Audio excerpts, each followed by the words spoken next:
পরবর্তী সময়ে সেই ফাঁসিস্ট হাসিনা ক্ষমতার মসনদ যখন পাওয়া যাবে, মিশ্র ভেঙে যাবে, আমরা সবাই ভেবেছিলাম বাংলাদেশে একটি সুন্দর পরিবেশ বিরাজমান থাকবে।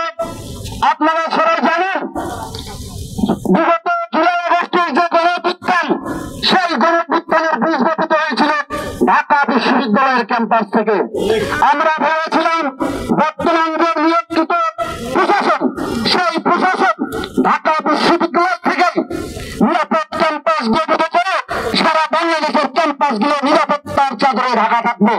কিন্তু আমরা বর্তমান যে প্রশাসন, সেই নিয়োগ পাওয়ার পর থেকেই দেখে আসছি একের পর এক ব্যর্থতার পরিচয় দিচ্ছে।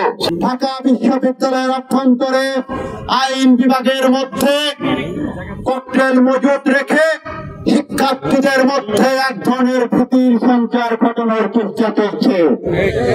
বাংলাদেশ জাতীয়তাবাদী ছাত্র দল ঢাকা বিশ্ববিদ্যালয়ের বর্তমান প্রশাসনকে দায়িত্ব গ্রহণ করার পরে 5 আগস্ট পরবর্তী সময়ে বারবার অবগত করেছে বাংলাদেশ জাতীয়তাবাদী ছাত্র দল ঢাকা বিশ্ববিদ্যালয় প্রাঙ্গণে, বিশেষ করে ঢাকা বিশ্ববিদ্যালয়ের আবাসিক হলগুলোতে এখনো ছাত্রলীগের বিতরণ রয়েছে, হলে হলে শিক্ষার্থীদের নির্যাতনকারীদের অবস্থান রয়েছে।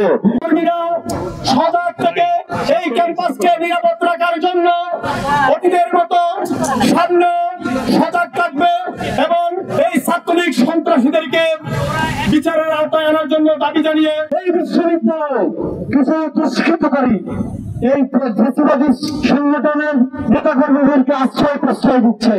তাদের আশ্রয় প্রশ্রয়ে আজকে এই বিশ্ববিদ্যালয় অনিরাপদ ক্যাম্পাসে পরিণত হয়েছে। সংগ্রামী উপস্থিতি, আমরা দেখতে পেয়েছি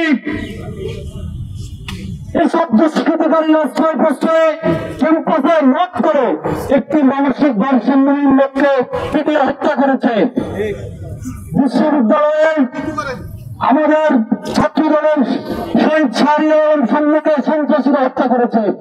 আমরা একটি ঘটনার বিচার পাইনি। আমরা প্রশাসনকে বলে দিতে চাই, যদি বিশ্ববিদ্যালয় নিরাপত্তা দিতে ব্যর্থ হন, অবিলম্বে আপনাদের পদত্যাগ করুন, নাহলে বাংলাদেশ জাতীয়তাবাদী ছাত্র দল বসে থাকবে না।